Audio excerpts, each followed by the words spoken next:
Today we're going to talk about interviews. How many of you like conducting interviews? I was going to say you better raise your hand, Leah. How come? What do you like about it? You're just nosy?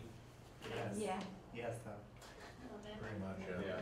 My dad, I'd come home from college and I'd be asking him questions about the week. He'd go, would you stop being a journalist and interrogating me? No. It's just what I do.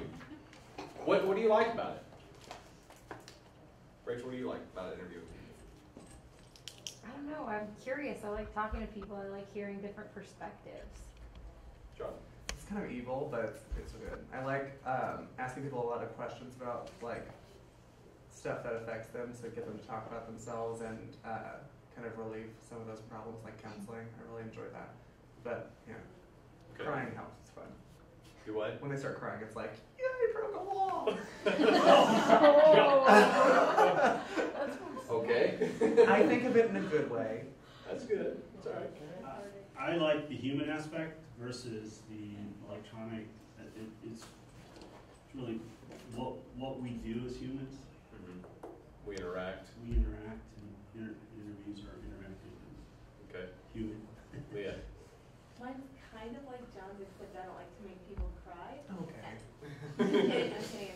I'm not so much the counseling side, his is more like kind of, I don't know, it seems like you're more servant-like, like trying to help somebody, and I'm more selfish. I just want to know, I'm curious. I love to ask a lot of questions, it's my thing, and just because I want to know, so personal self-gain and that sort of thing. For Personal me, self-gain, that's really bad sentence.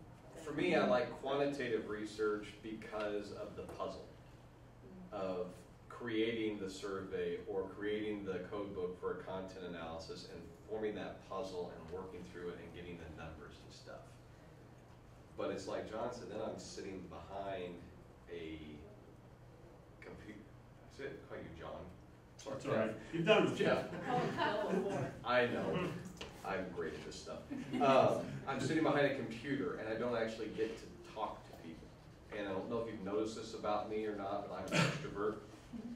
I like to talk to people. And that's the way you get to dig in with them a little bit. Alex? I think like in sports interviewing especially, I think it's more like okay, what does everybody want? Okay, now it's my job to break them down. So it's like, I think of it as more like a tactical game of chess, where I'm like trying to make a move in front of them and get them warmed up, and then when I'm ready to go checkmate, their guard's all the way gone, and they're just like, oh, I'll just tell them. But I mean, nothing unethical, but I don't know. The probing. I mean, sure, I know what you're saying, but the probing, the trying to get the answers, get them to talk about it. Easy questions, and then as it gradually goes, you just stretch it out, and then the hammer comes down. Because, especially in journalism, but even in research, when you're interviewing people, they're always going to be a little skeptical. And the first thing you have to do is break down the walls, kind of like what John's talking about. You've got to break down those barriers. We don't necessarily want them to cry. We might. Yeah, it might be something very emotional that we're trying to really get in and see how they feel about these things. But we're trying to break down those barriers that are keeping them kind of guarded, kind of hidden, and they don't want to tell us everything. So how do we do that? How do we break down those barriers and get them to reveal something about themselves? Jeff? I think I touched on this in one of the discussion posts. From the quantitative part of it, you're sitting there and you're analyzing data and you're like, this is obviously happening, but it's just like nagging. Why? Yeah. You're never going to get that out of that looking at the screen and the data that's in front of you. You start to answer the question, why, and that's your answer. And then you start thinking, wait a minute. Yeah. That may not be the answer, it's my answer, but... That's exactly right. And it just starts to really weigh on me. I've got to, I get kind of Leaistic here, I guess. I need to know why. And so that's why I want to go ask the question. Why is this happening? And, with alcohol, you've got, why will you stop at a four-way stop sign when no one else is around, but you're 20 and a half, and you feel like, oh, it's okay to break the law, I can drink. Why is one law something you'll follow, and another law you won't? And it just, I don't know. perplexes me. Yeah. And that is something with quantitative research is you start analyzing it and getting the data and looking through and you're going, okay, well, this is what is there. Why are you answering it this way? And you start thinking in your mind, you're trying to interpret, well, maybe they were thinking this, maybe, and if you really let it, if you really go over to the dark side and don't just focus on what's there and you start trying to interpret off of quantitative research, it can get maddening because you're playing the game with your head and then you get frustrated going, I don't know why. Why would they answer it this way? You don't know. Enter qualitative research and enter doing the interviews. Okay. So some of the things we're going to talk about today is the types of interviews that you can do, some things to keep in mind, and then also some of the things that you need to avoid when you're conducting these interviews. Okay. So there's 3 types of interviews you're going to conduct. One is highly structured or standardized. You have a list of questions, you stick to those questions, you do not deviate from those questions. Those are the ones you're asking every single person. Very little probing, if any, because you want the same question asked the same way to every single person to get their response. Okay? Does that make it kind of quantitative in a way?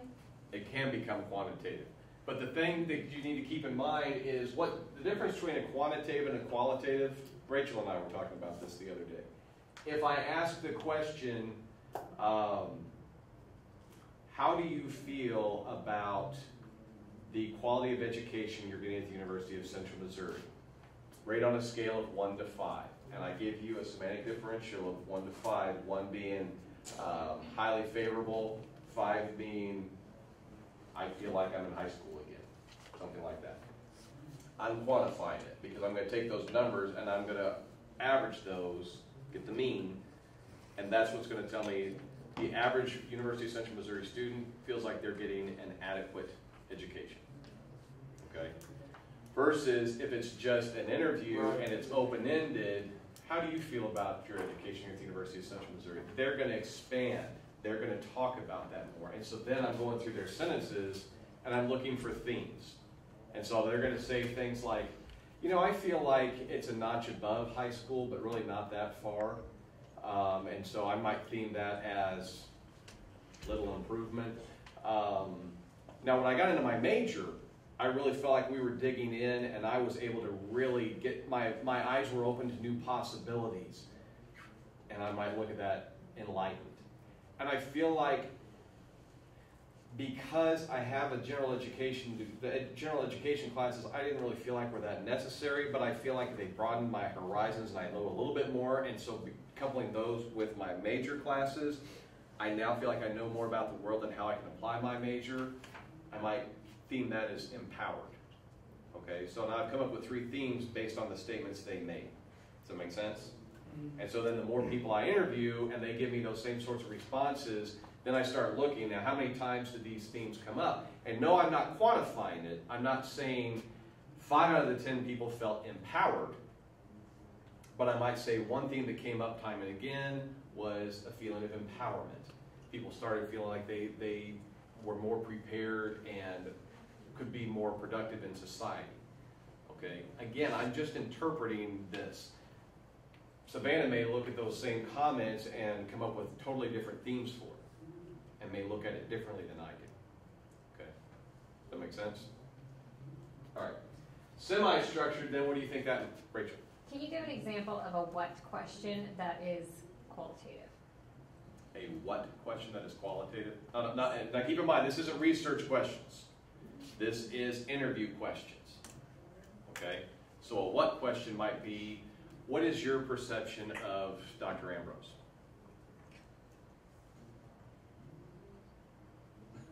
So basically you just reword I can see your perception on your face. how.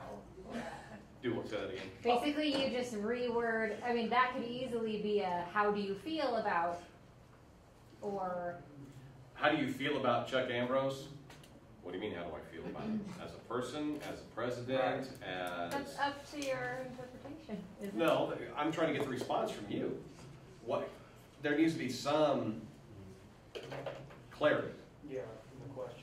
We'll get to that with the types of questions you ask later. But yes, you're right. You could ask it a couple of different... what is your perception of President Ambrose? That kind of leaves it a little vague out there, but what do you mean, what is my perception? And you might have to dig a little bit deeper. That's why what questions are hard to ask in qualitative research. You ask more, how do you feel the president is doing as president of the university? Or what would you like to see more from the president? And I'd like to see him more engaged coming to classes and walking the halls and things like that. Does that help? Yes. Alex? So semi-structured, if I'm going to take a shot at it, would be like, you have questions, but if they go in a different direction, then you go with them? Yeah. Okay, Exactly right. so like in a sports interview, you have questions, they go off on a tangent, but it's more important than your questions. You look through them like, yeah, this ain't going to happen. Yes. Then you just go with it. Yes. Okay. You're going to have a list of questions, but if they take you off somewhere else, you're going with them, and you're going to go with that person. Why would you want to do that? Because you're talking about what's really important to them. Mm-hmm. You may find out that what your preconceived notion when you came into this was A, but Chase may have a totally different opinion of it, and he's going to take me over here, and I'm like, oh, I hadn't even thought about that. And then I interview Michael, and he takes me in a totally different direction. I don't really know what is out there. I came in with some preconceived notions, so I've got a few questions to ask. But I'm going to let them take me wherever it goes, and then I'm going to discover there's really no one reason why this culture has evolved the way it has. Or there's no one reason why UCM graduate students chose UCM. There's a plethora of reasons why. So if you intended to have a highly structured or standardized interview, and you're asking questions, and then the people that you interview are all going to be different personalities. Some of them just kind of, not string you along, but just kind of go off in their own direction. Are you supposed to be like, whoa, whoa, whoa, I don't want to go in that direction. This is not a semi-structured interview. This one right here, this one right here, yeah. you have to be really good at bringing them back, circle them back. I've got an agenda, and these are the things I really need to know about. This one, you have specific things you're trying to find out about. So I might ask, what are your feelings on, I might be working for the university and trying to get students' feelings about and their perceptions about various different things. So I might be asking about parking, and I might ask about housing, and I might ask about library hours, and I might ask their thoughts about the availability of computer labs on campus. And they may say, I think all that's great, but I tell you what, did I say anything about cafeterias? Mm-hmm. The food on this campus stinks. And they start going off, and I'm like, I'm not interested in food. I'm interested in these 4 areas over here, and so you have to bring them back. Okay. Whereas my agenda may be, I just want to know. I'm not specifically researching on these 4 areas: housing, parking, library, and computer labs. I'm just interested in general. That's not those 4 questions I'm really focused on. This is when you're looking for very specific answers, okay, to very specific topics. This one, you're going to let them go off a little bit if you need to. So this one right here, Blind City. take me where we're going to go. What do you start with in the unstructured? Tell me about yourself. What do you like to do? Tell me about your family. What brought you to Warrensburg? What's your address? No, I'm just, sorry, I have to. Credit card information? I'm just trying to find out about the character of the people here. I want to find out more, more about the people in this particular environment. What purpose does that serve? Because we were talking earlier about you want to make sure that your research questions aren't too broad. That sounds pretty broad. Mm-hmm. With this one, if you think about like an ethnographic study where you're going to get into that culture, you really don't know what you're going to find. So you may start here. One of the things to think about is you may start unstructured and start finding some themes that are popping up, and then you go to a second round of interviews and they become more semi-structured. You're kind of data probing. You're just trying to find out what people are what's out there, what people are thinking about, what their mental state is, or what their likes or dislikes are, and then you build from there to start getting more into this, or even into the more highly structured. What's the difference between an unstructured interview and an in-depth interview? Are they two separate, entirely different things? These two are more in depth. I've got more of a plan for what I'm talking about. But don't you have to go in depth with an unstructured interview? I'm not doing the depth, they're doing the depth. Oh. And there may not be much depth. Huh. Seriously, there may just be, well, I chose it because it was cheap and close to home. You okay? You know. Okay. So, so your research question in a unstructured interview format, or if you're using that method, could be pretty, what type of student, for example, what type of students does the University of Central Missouri attract? And then you just say, so tell me a little bit about yourself. So now you're answering that question based on a very open-ended. Yeah. So your themes then would be the answers that they give. I'm trying to figure out why it would be so unstructured. Because I'm a very structured individual. Yeah. Really, the only time that I would ever use an unstructured is just if I was very initial stages trying to figure out what do I want to ask.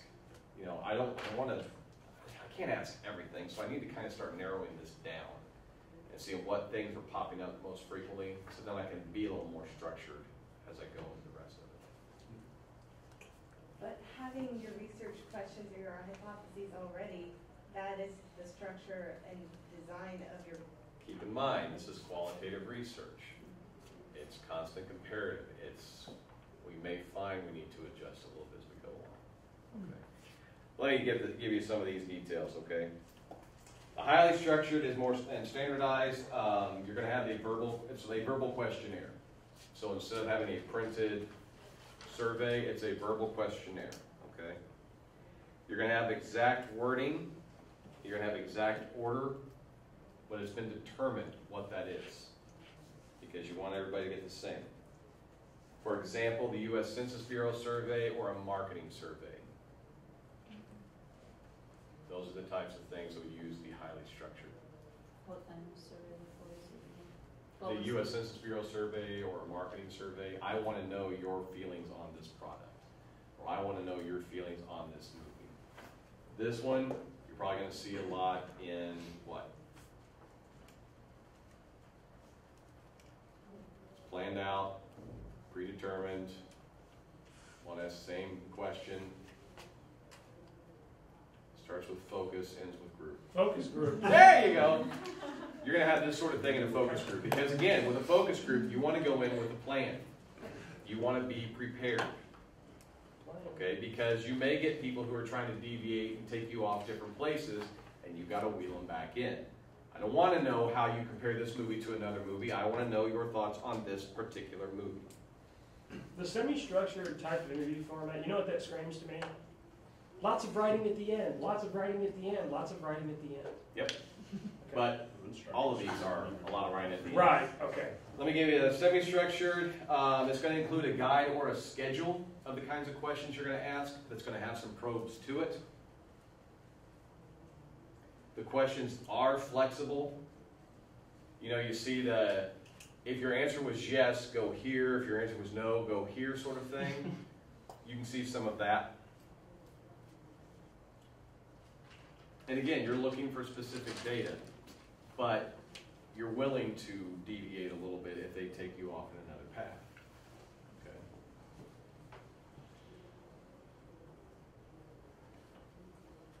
The unstructured, you have very open-ended questions. It's very exploratory, like I said.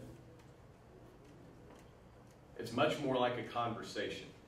We're just going to sit and chat, shoot the breeze. Mike likes that.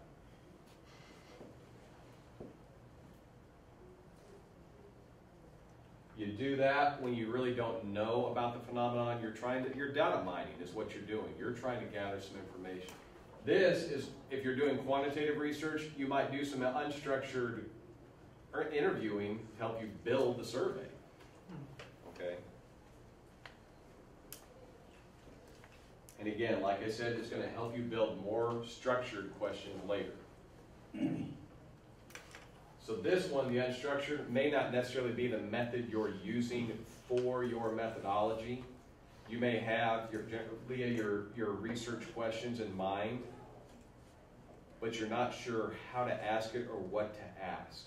So you'll do the unstructured to kind of educate yourself a little bit more about the topic to get a better feel for how do I structure my interviews now to go on down the line. So an unstructured interview could function like a pilot test? Sort of. An initial pilot test. Okay, Jeff?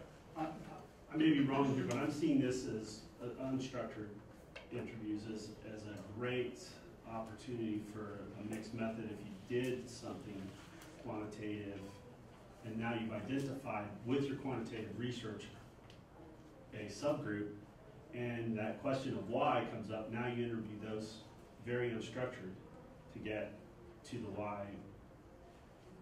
Sort of, because if you've done a quantitative and you know what is there, you really are past this point more into the semi-structured. Okay. Because you have a pretty good idea off the answers you've got what is there, you want to know why it's there. So you're going to have a kind of a schedule and a plan of what you're going to ask with a few probes thrown in or a willingness to kind of deviate a little bit from what you expected. If I'm picturing it in my mind, as I'm trying to build my instrument, my survey instrument, I'm going to ask the unstructured questions because that's going to help me build my validity, my face validity for my content validity for my survey. Because I'm talking, like for instance, whenever I was doing my dissertation and I was talking about leadership, I interviewed several leaders in athletics. I interviewed several commissioners, several athletic directors, and asked them what leadership meant to them. That's very unstructured. What does leadership mean to you? Versus, how would you lead through X situation? How would you lead through Y situation? What is your leadership style? There's a what question for you. That sort of thing. Okay? So your structure comes from who you, in your scenario, the structure is actually who you decided to interview. Oh yeah, you're going to have a plan of who you're going to interview. Gotcha. Okay? The unstructured part is the way the questions are asked. Okay. And so it's just very open-ended, and I'm trying to find out, okay, what are some of the things they're talking about here? What are some of the themes they're coming up with? And so they might say that leader is directive. Or these are the themes that I'm coming up with out of what they've said. I might find that a leader is a good listener and a advocate. And I might find that they say that a good leader is a facilitator.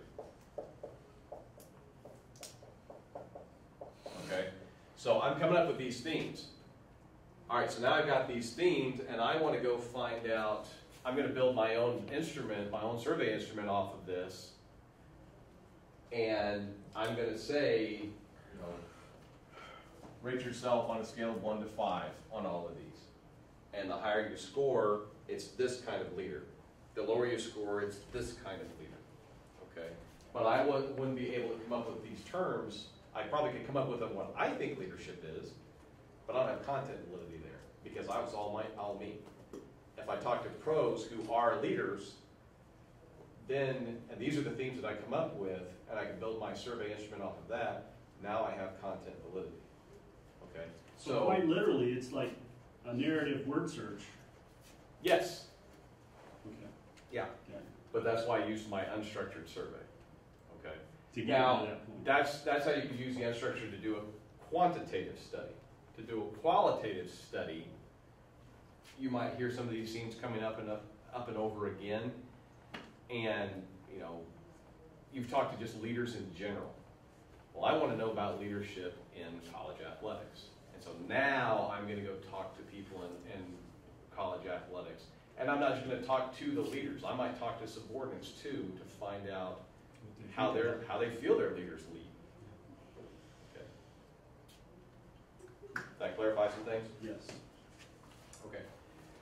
So you should be getting from this that to be a good interviewer, to ask good questions, takes a lot of practice. Why? You don't want to mess up in the heat of the moment.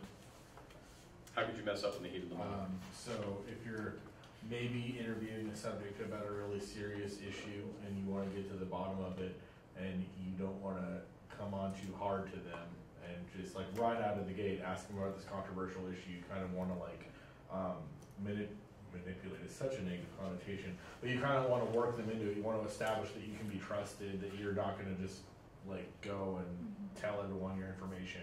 And so there might be a critical moment where you either pursue asking the important questions or back off because you think it's getting too intense for the subject. And if you don't know what to do in that moment and you don't have that practice, then you're going to mess it up. Right. That's one case. What's another case where the practice is going to help you? We know that there's a tendency for folks to tell you what they think you want to hear, and you've got to be cognizant of that, and you really understand if this is what they really feel, or they're trying to imprint on you. Or well, and how does that happen? How do we ask the question and they tell us what we think? They tell us what they think we want to hear. If you give nonverbals, or if you just imply with your question. Or it's a bad question. Or they know you. Or if they know you. If they know you, if my nonverbals tell them, if the way I've worded it, yeah. Just if the wording is leading. What else? What are some other reasons we practice? Well, I mean, just like anything, you're not gonna be great at it the first time you do it. Like when I interviewed for my thesis, in retrospect, I'm like, oh God, that wasn't structured nearly as well as I thought it was. And looking back, I'm like, oh, I would have asked a lot more specific questions. I would have delved into it more, you know. So I just think it's just life. You need to practice things over and over to get better. Also, when you're dealing with people, I'm thinking more about the structured interview styles, just knowing how to kind of rope them back in, and because people are all different and going to fight back or, try to go on their own path, and you need to have that practice to say, no, let's get back to the Particularly here, as they start going off on tangents, how do I bring them back without being rude and then they shut down? Okay.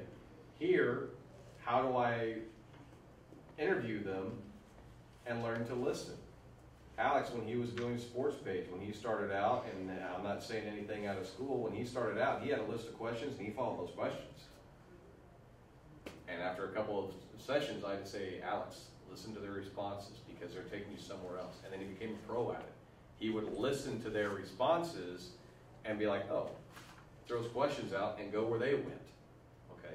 That takes practice. Because if you get locked into that list of questions and they go somewhere else with you and you're wanting to do a semi-structured interview, now what? How do I come up with another question off the top of my head? How do I keep them going? How do I keep them talking? Another thing is if they don't give you much. We talked about that when you're doing the interview, you don't want to really force your thoughts or your opinions or your biases on them going, right, yeah. And get them to keep, I'm encouraged. Okay, this is what they want to hear, and he keeps spelling it out. I don't want to do that. But I also don't want them to go, yeah, I like it all right. Okay, question 2. You have to know how to get them out of their zone. Sarah. I was going to also say partly situational, partly what, I guess, the personality of the person is. Last semester I interviewed the great majority of the county officials, and the county collector. We sat down for an hour, and it was very informal, but I asked the exact same questions that I asked the recorder, or not the recorder, the assessor. And he told me while I was interviewing him, that he was expecting a little more structure.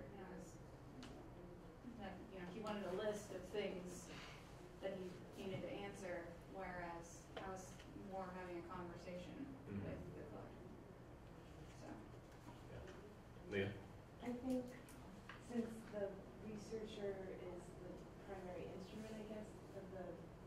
qualitative research, if you can demonstrate confidence and professionalism, I think it will make the people that you interview feel more secure, and that I mean, not secure, but like comfortable that they will be taken seriously, that they will remain anonymous, or whatever the case is, and they will have less concerns about who is interviewing them and more concerns about the questions they're actually getting asked. That's a great point, because you want to find out, now how do I develop rapport with this person without them thinking I'm just cheesy and shallow and you're just making small talk so I'll answer your questions. You want to come across as being genuine and wanting to answer that. And on the other side, but those of you who enjoy interviewing, does it still make you nervous? Depending on who you're interviewing. Yeah, depending on who you're interviewing, but it still can make you very nervous because you don't necessarily know these people. And so you're having to open yourself up a little bit too. Okay? So the more practice you get, the more you can relax yourself. And then when you're relaxed, they're going to be more relaxed. One way we do this is by developing our questions and then doing a pilot test. Getting some people that we know or that are in that field but that aren't part of the population that we're going to be interviewing, and asking them the questions. What is this going to do for us? I mean, yes, okay, throw out, it's going to help us practice. Yes, we got that. What else is it going to do for us? Catherine, what's one thing you think it would do? I think it will probably let us say, okay, it's not that as bad as I thought it will be, kind of thing. So it's going to build your confidence. Yeah, so pretty much build the confidence, and also kind of narrow your way of doing it. Like tell you if kind of practicing.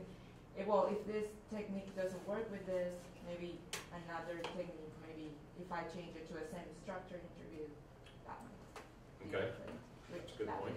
Alex? I think it'll help you realize errors in your questions. I can see if they're biased or if they're not the right kind of question you should be asking. It's like self-evaluation, I guess. Yeah, because when you do the pilot test, they don't necessarily have to answer the question. Part of what you're doing in a pilot test is, okay, I have these 10 questions. I'm going to go through these questions. You tell me, is it clear? Is it biased? Is it leading? Is it double-barreled? All of which we'll talk about here in a minute. You're testing your questions to see if they make sense, because if you have bad questions, you're going to get bad responses because they're not going to respond to the question you're initially trying to ask. Okay. What else can it do for you, Chase? For unstructured? Any of them. Just do the pilot test. Oh, pilot test? Oh, well, we kind of covered, practice makes perfect, obviously, you don't want to screw up. And that's the biggest one that I take for sure. Okay. Andy, you got anything?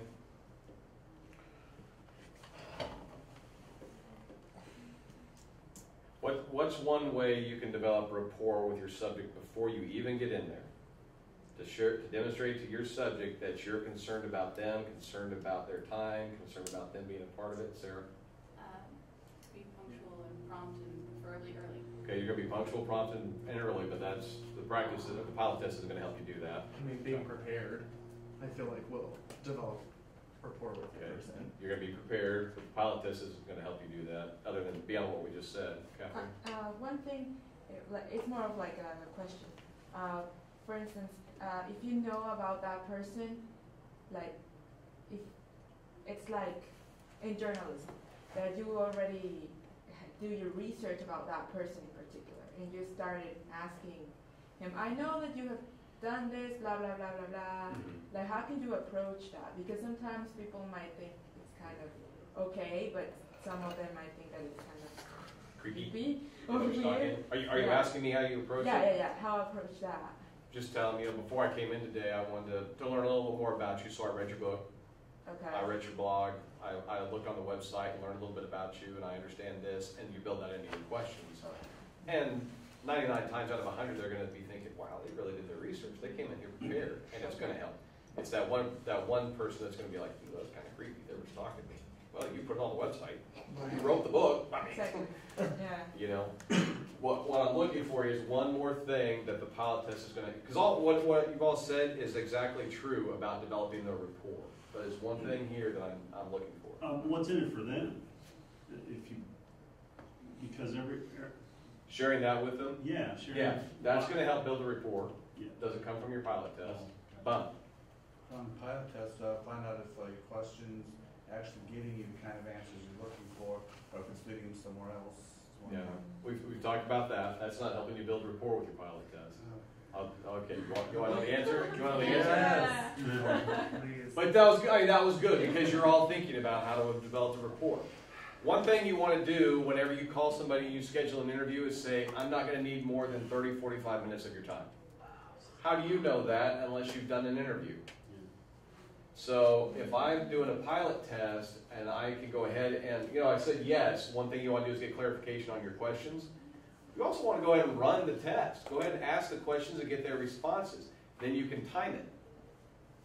Okay, so it took me this long to kind of develop a little, to small talk, chat with them a little bit, get to know them, get comfortable in there, and then to ask the questions and get their responses.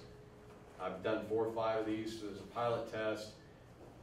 It takes me between 30 and 45 minutes. So then I can call Rachel and I can say, Rachel, I want to interview you. I'm doing this research. You have 30, 45 minutes that you can spare for this interview. Sure, I know I can do that. Yeah, I can fit that in. Okay? What's going to happen a lot of times is I'm going to sit with Rachel. We're going to start talking about it. And Rachel loves to talk about herself.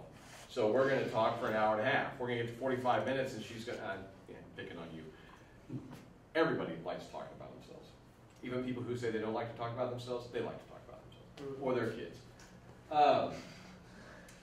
But you may get to that 45 minutes and you say, look, I told you I needed 45, I'm taking the 45, could I come back again, or are we good here? And, you're not going to ask them if they're good, but can I come back again, or do you have time to keep going? They're going to say, no, we're good, let's keep going, and roll right on through. I've never had an interview where I told somebody I need 30 minutes, and at the end of 30 minutes they said, okay, time's up, you're done. Generally they're going to say, I've got about 15 more minutes, let's keep going.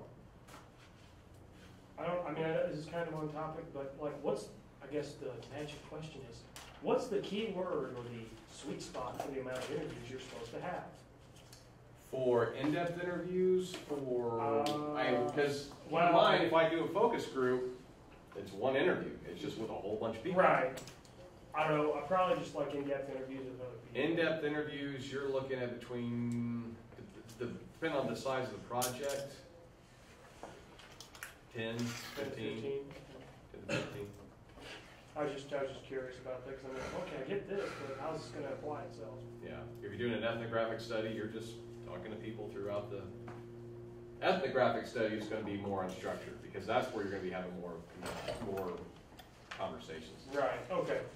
If you go native and you're conducting an interview, you can't really tell them that you're interviewing them, can you? No, but So you then leave that interview and you go home and you write down as many notes as you can remember. And you can't say like, hey, could I talk to you for 30 to 45 minutes? No. Like, you can't say anything. No. So, I feel like going native is really out of your... But going native is also a lot about observation and experiencing. Wouldn't that also... So you're getting more from that going native than you would just being the observer or being an interviewer. Wouldn't that also have rapport be established more naturally though?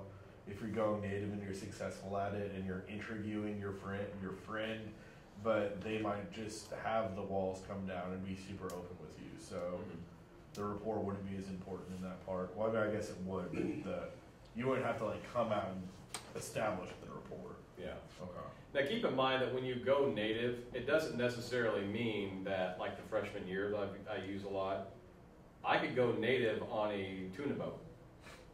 And I'm working on the tuna boat, and I'm going a step even beyond being a participant observer, because I am full on, I'm working the boat, I'm captaining the boat, I'm cleaning the fish, I'm doing everything. Okay, I've gone native. I am now a tuna boat fisherman, which I would love to do. I think that would be so cool. Blue tuna. Okay, so blue fins. I'm actually into it, doing the job, versus being a participant observer where I'm just sitting and observing most of the time, but every once in a while I'll participate. So they're going to know that I'm doing the interviews, and I may, as part of that, say, as I'm going through this, and I'm native, I'm a part of it, I'm around you all the time, we're developing this rapport. There are going to be times that I want to sit one-on-one with you and do an interview. And that's where you could still say, I only need 30, 45 minutes. You know, I know you got to get back to it. Okay. So like Friday Night Lights person, is that what you're talking about? Like he like went native to the town. Yeah. And then he like was like, hey, let's talk. Mm-hmm. Okay. That's what I'm saying. Yep. Okay. Patents type. This is all on the PowerPoints that are online, but patents typology has 6 types of questions to ask. Experience and behavior questions. Opinion and value questions, and these are all pretty self-explanatory, so I'm not going to delve into them too deeply. Feeling questions, where you're looking for kind of an adjective response. How do you feel about that? Knowledge questions. Sensory questions, such as what was seen or heard or touched or smelled. And background or demographic questions. So as a case example, for instance, you're doing a study about the graduate experience at a mid-sized Midwestern university. What would be an experience or behavior question off of that?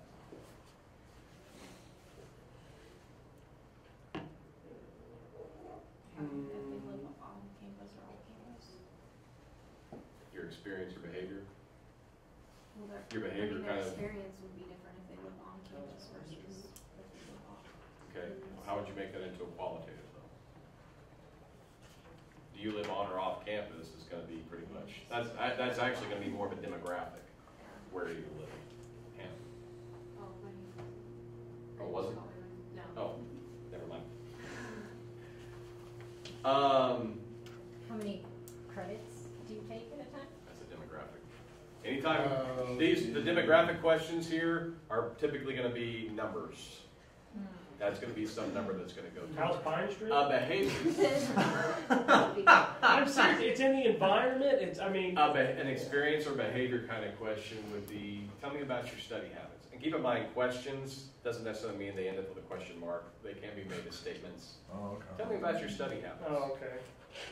You're trying to get their behavior. Okay. An opinion or value question. How do you feel about the small class size? If you knew demographically that there was a small class size. Okay. What is psychic? Feeling questions, which are kind of in the gray How area. do you feel about the small class size? It stinks. I love it. That would be a one. Yeah. How do you Yeah. feel about your sports team? Oh. Ooh, Okay. so spirited. I feel like that's the easiest one to be unethical with. How do you feel about the way this certain situation was wrongly handled by this person? Yeah. That just comes to your wording. Yep. Knowledge question. Did you know that there's a fountain? No, then never mind. I'm shut up. How many credits do you have to have? I don't know. You're trying to find out how much Okay. knowledge they No, have. Okay. That's What's the qualitative? Hmm? How is that qualitative? Because You're, they either know you're- it or they well, you're don't. asking for a number, but they may be able to tell you, well, it depends. I mean, I have to have this many credits if I'm going this route, but I might have to have this many credits if I'm going that way. That's a very simple one, a very simple knowledge. You're just trying to probe and find out, do you know? Do you have an answer to it? Because then I can look at that. I'm researching about your general knowledge about the program, and I may get very brief answers saying, I don't know, I've never looked at that. And you're trying to just find out how much they know about it. What's the job outlook like for somebody with a master's degree? I don't know. You're just, again, trying to find out how much they know. So it's not just about how much you know, it's about what you know, what they know? Yeah. But you can't just say, what do you know, because that's quantitative. It can be quantitative. But I can also say, tell me everything you know about X. PR people use these a lot. Because we need to know, in PR, we're trying to change perception, change attitude, improve image. We need to know what you think about it or what you know about the product. If you don't know anything about the product, the first thing I have to do is educate you. Then I can persuade you to buy it. I have a question on that one. Like, for instance, if you ask the person about something that they know and they don't know, and it's your team of research, like for instance, I'm gonna talk about my project, for instance, that I might be holding an interview with a professor that knows about the photographies that have been awarded, the Associated Press photographies, and they don't know about that specific photography I'm talking about. And I'm asking questions about that, and they don't know that. How? You're finding out they don't know. So you're studying from professors who don't know the topic. Okay. Okay. So that means. Now you know. You might be doing an audit of the photography department, and you're finding out what they know about specific topics. Okay. They don't know very much about these specific topics, but they're teaching these specific topics. Oh, okay. So we need to get them educated, okay? This same study, I might say, what types of clubs and organizations or professional organizations are available to you? And you don't know.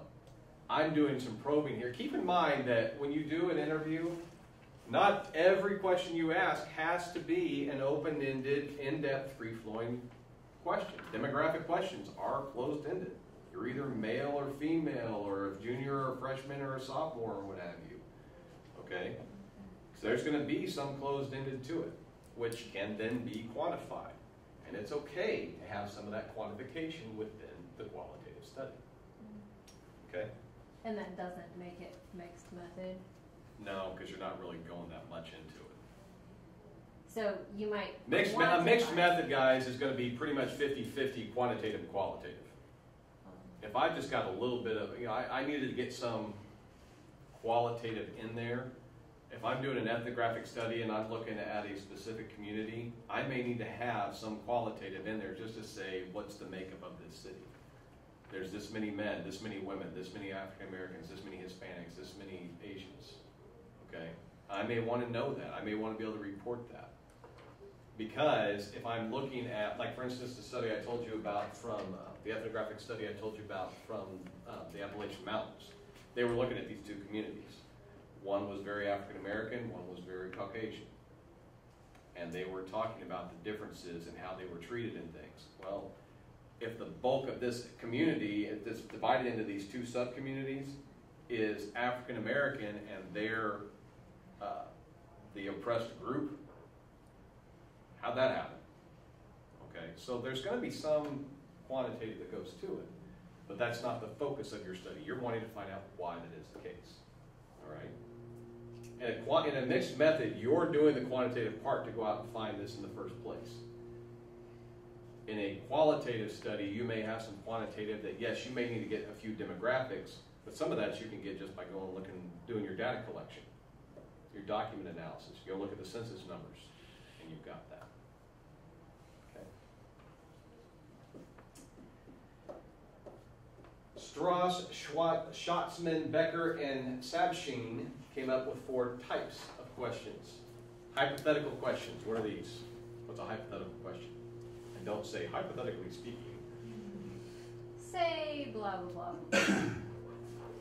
Yeah. What would you do? Say you were to go for your PhD.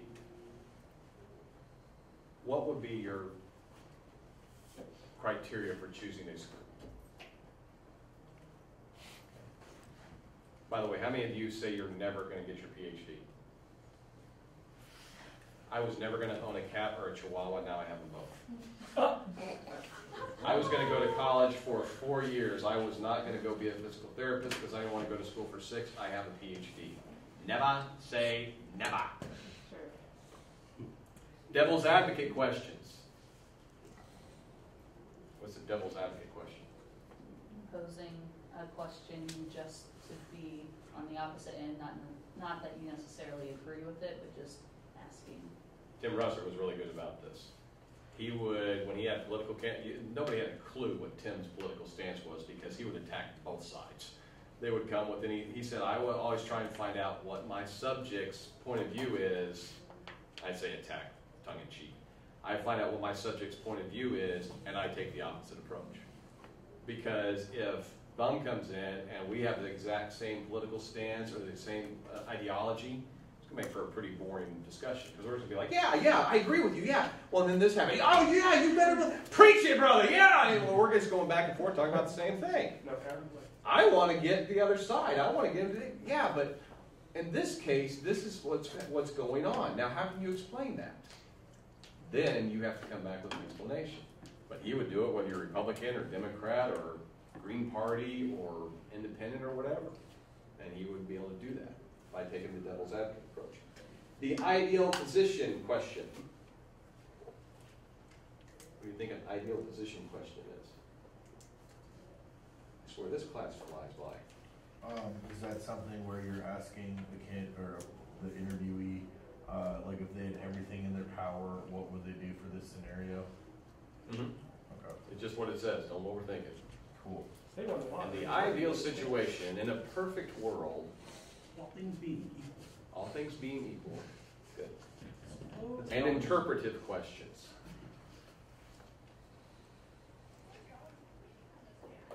It's back to feelings, doesn't it? Kind of goes back to feelings. How do you interpret this? What is your thoughts on this?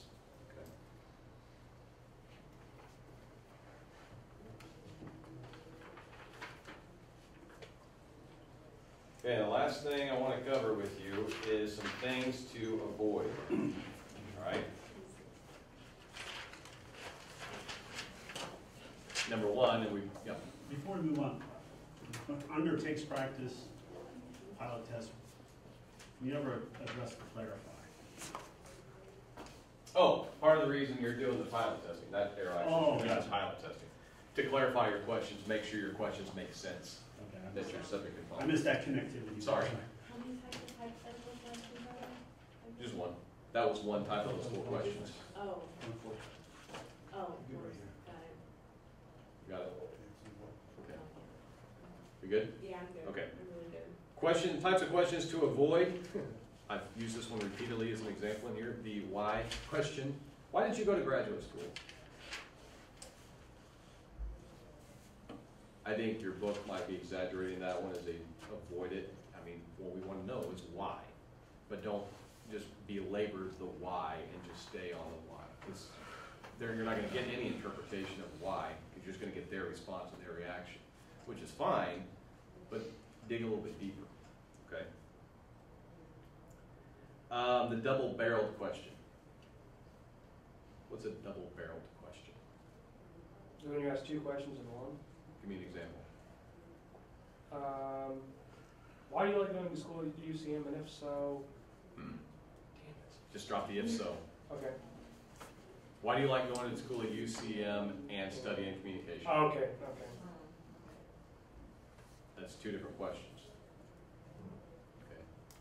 Do you like the basketball team's new uniforms? Did you think they'll win this year? Totally separate. Cops use that tactical Yeah. eye. Yeah, you've got 2 totally separate areas. They're really difficult when you do quantitative research, because in qualitative, I'm interviewing you. We can split those up into 2. Even if I ask a double-barreled question, I can break that into 2. In quantitative, when they can only give one answer, there's only space for one response, they're fatal. Don't do that. Okay. Leading questions. What's a leading question? When it's biased, when you're kind of leading them into how you want them to answer. Give me an example. Why do you like going to this fantastic school? Maybe, because you are leading them to. You can even drop off to fantastic. Okay. Why do you like going to this school? Okay. You're assuming they like going to this school. Okay. Throwing the fantastic in there is what's gonna, if they do like it, Mm-hmm. maybe you lead them, oh, I see where she's going with this. She wants me to talk about how great it is. Mm-hmm. Okay, so you're kind of double weighting it that way. Okay. Okay. So what would you say? Why do you go to this school? Mhm. Well, you're not supposed to ask that. That's what I just Why? said, is I think your book exaggerates, don't ask the whys. I think you have to have some why in there, just don't everything be a why. you're still gonna have to ask, Maybe- why did you choose the University of Central Missouri? The only other way to choose, to phrase that is to For just what turn it into, reason? What made into a you statement. decide to? What made you decide to come to the University of Missouri, or That's an tell me acceptable about your question. decision to come to the University of Central Missouri. Oh. Okay, so that may be more appropriate, just instead of asking the question as a why, make it as a statement. Okay, Would this be a leading question? Who made you come to this university? yes, Okay. because you're assuming somebody made you. Right. Now, you could ask me that one, because I'm making my kids come here. I actually told them they're coming here because I get half off tuition. If they want to go somewhere else besides Pitt State or Northwest, they can, but I'm paying what it would cost for them to come here. They have to pay the difference. Okay? Yeah, so study up. And then yes, no questions.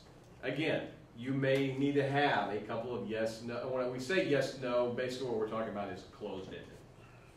Not necessarily questions just where they would say yes or no, but where they would give you a one-word simple answer.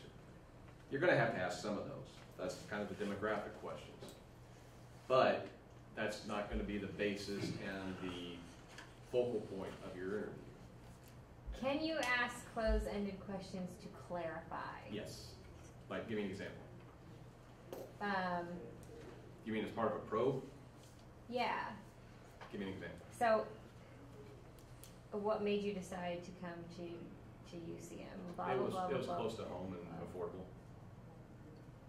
What's affordable to you? That's open-ended. Well, I was thinking more like they say something and then you say, so you've enjoyed your experience. Wait, couldn't- Yeah, but that's a totally separate question. Couldn't you? I I know. I see where you're going with it, and yes, you can, to have them clarify. But what would be a better way to ask that? So it's not a yes or no. Tell us about your experience. Sounds like you've. How do you enjoyed feel it. about it? Tell me more. Yeah, tell me about your experience. I know, but then they say something, something, something, and then you want to make sure that, so you like it. No, that's one of the things we talked about with the interviews you don't want to do. You don't want to try and read in and. How do I make sure that I'm understanding their positivity or negativity or neutrality? That's where you could say, so would you say you were more positive or negative or neutral about? Isn't that quantitative? That's where, but you're asking if you can ask a yes or no question. Would you say you're more positive or negative about your experience? Negative. That's where you can get the one word probe. So if they're just going on and on and on, and you're not really getting a direction, then you can ask for a direction. But see, that's where this is qualitative research, and it's your job to interpret it.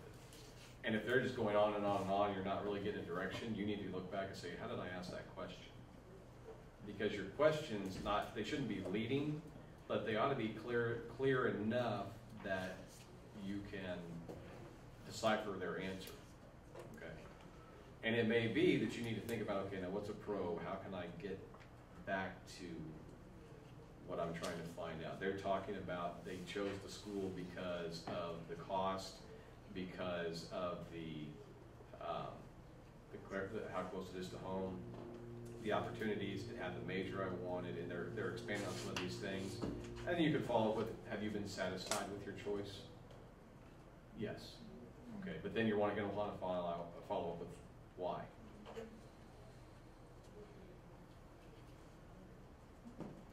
Keep in mind that these aren't all hard and fast rules. This is qualitative research. We are talking about doing an interview. So if you do ask a closed-ended question, and you will, you totally will, and you'll ask it and go, oh, Dr. Moore said not to do that.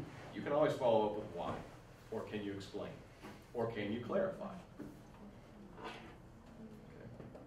Yes. Are you sure? Yes. How come? Yes. No. I've done this a time or two. I mistakenly asked a close-ended question. I had to think on my feet. How do I get them back to where I want to go? Is it possible that after you've completed your pilot test and you've tested your questions, you've gotten rid of all the bad ones and made them all good, and And then in your actual interviews, you've established rapport with your interviewees. And there are just some people who are just going to beat around the bush, and you would have to beat the answer out of them if you wanted to get it, but they're just not going to talk otherwise. Like, then we just have to leave that up for interpretation. Like, does that actually happen? Because that's unfortunate. We're interviewing humans. Or subhumans. There's gonna be those who, yeah, we'll shoot the breeze. Yeah, I'll chat with you all day. And when you start the interview, they're gonna go and just clam up and not give you anything. And we include that in our. They may be, we in quantitative we call them outliers, the people who just won't give us much. We go ahead and because somewhere along there's going to be possibly a question that they'll respond to, and that might be something useful.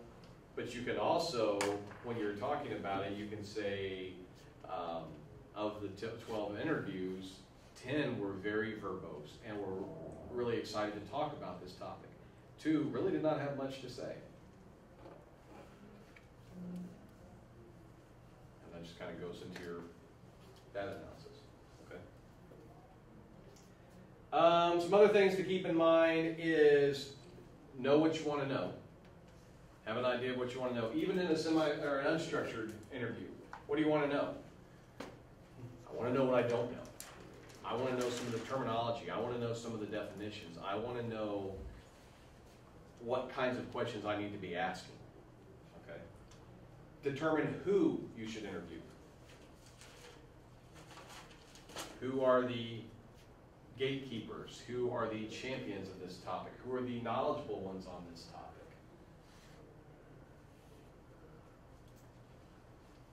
Through your pilot test, you should be able to call out your bad questions. And if you get into your study, and 3 interviews in, you find out, ooh, I did the pilot testing, I did all the study, and these 3 questions just aren't getting anything. It's okay at that point to throw those 3 out. Now, you don't want to add any, especially if you're doing a highly structured one, you don't want to add 3 new ones, because then you got to go back to those people and ask them again. I've had to do that once too. That was not fun.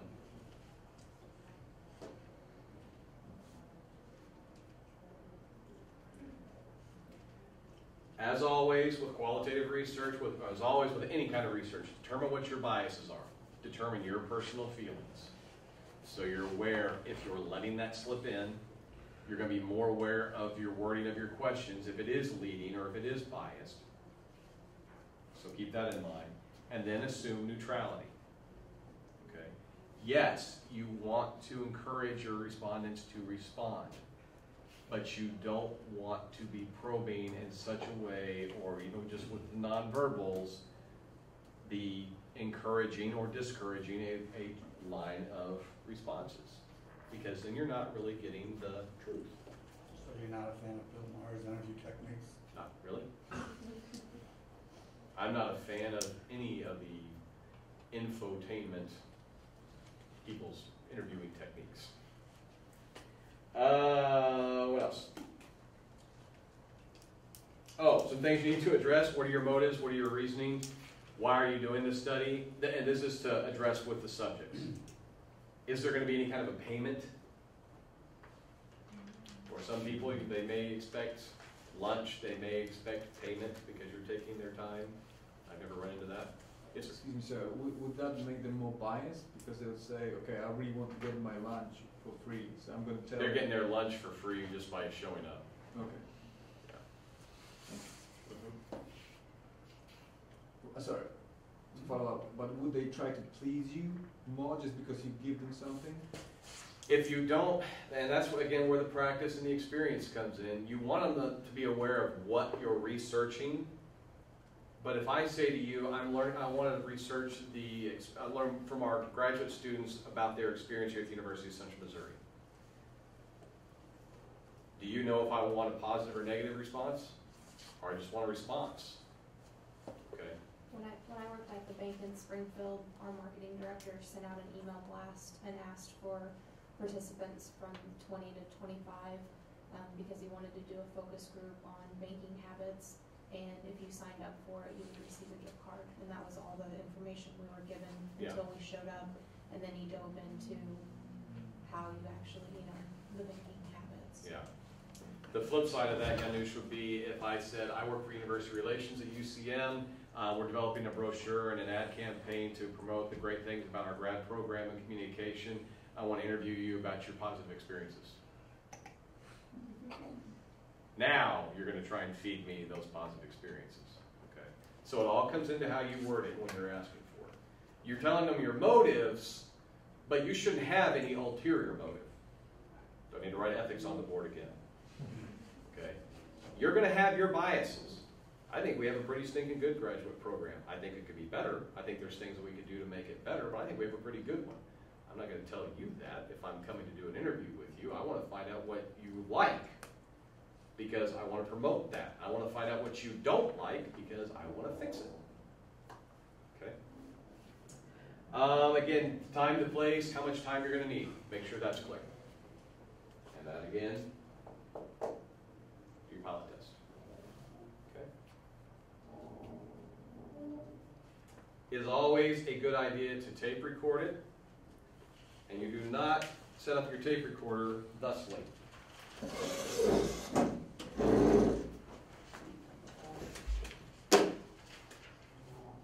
Barrier. There's a barrier. Put it off to the side. Set it over there out of the way, because then it's discreet. And he's not looking at that tape recorder going, what am I saying? What did I say? Okay. Again, I advise not to use your laptop to take your notes and record, because I did several interviews like that, thinking I'm typing really softly on the keys, and then whenever I went and listened to it afterwards, I'm trying to listen to the conversation, I hear all this stuff. I had no clue what I was saying through half of that thing. Or not what I was saying, what the response was. If you can mic the person, ask them if it's okay if they have, like you can take a lavalier. That's okay, because you might get the buzz from lights, and you know, these lights, you can't really hear them. How many of you have watched the recordings? These lights are going, okay? There may be noise somewhere that cancels out some of what they say, and you want to make sure you get it. So if they'll let you mic them, great. If they won't, no big deal. But then take notes as you're going along, and if you've got a recorder that has a time code on it, if they say something really profound or that you really want to make sure you get nailed down, look at it and mark that time. Mark the time when you start taking the notes. Okay. I gave you an example on Blackboard of how I transcribe my notes. Do a 2-column format like this. I give say what the symbols are, like LOL for laughter. It's not lots of love. I learned that when I was texting back and forth with Adam Horn one time, and he wrote LOL, and I went. And then I realized I'd said something funny, and I said, I finally figured out what LOL means. Then he laughed even harder, and it was, what's the symbol for falling down laughing, or whatever that was. INA for inaudible. Off the recording, I couldn't tell what they said, so I put inaudible. Strong intonation had an underline, so if they were really emphasizing something. If it's in italics, that's my notes, where I was writing comments on the side. If it's a male voice or a female voice, because I want to maybe compare male and female responses, but I'm not taking names. Okay. And so then I've got my question, got a couple, what were your impressions of the actual experience? And then my note was got a couple questioning looks, so I explained it meant overall, the class, the development of persuasive tactics, and the banquet. Because I said, my question was, what were your impressions of the actual experience? And they were kind of like, I'm talking about the overall experience. I'm going to delve deeper into each of these individual areas in a little bit, okay? And then I would get, now I did name a couple of them, but then a couple of times there would be a female voice that chimed in, okay? And this is where you decide, are you going to go verbatim? If they kind of start, well, they change their mind about what they want to say, are you going to type all of that? Or are you just going to get the crux of what they said? But this is available for you on Blackboard, so take a look at it. But this is a good place when you're doing these notes, and if you write them in a 2-column format and then just go retype them, to put timestamps of when you asked each question, or when they said something really interesting. Okay? And honestly, that's all personal preference. Do I want to go verbatim off of what they said? Do I want to just give kind of a general consensus. If I've got, if I'm interviewing and Savannah's answering me and I've got Alex and Michael shooting the breeze in the background, do I need to note that two guys were talking in the background, weren't really paying attention? Is that really necessary? Well, if it happens a lot, if Savannah's the only one who really answers, and occasionally Catherine will chime in, and Chase every once in a while gives a response, and everybody else is just, seriously, now they're back there talking while I'm talking. They're just chatting. We did it on purpose. I know you did. They were set up really nicely, I appreciate that. And the rest of the room is just chatting while I'm talking to the one person. Nobody else really cares. Nobody else really seemed to have any kind of response or any impression of it all. They took the class with a grade and that was that. Okay. But I may want to know that because that's informative too. They didn't get anything out of it. Okay? Is there anything else I want to share with you? Yeah, last note. If possible, write your notes immediately after the interview because it's going to be fresh in your mind. You're going to want those to be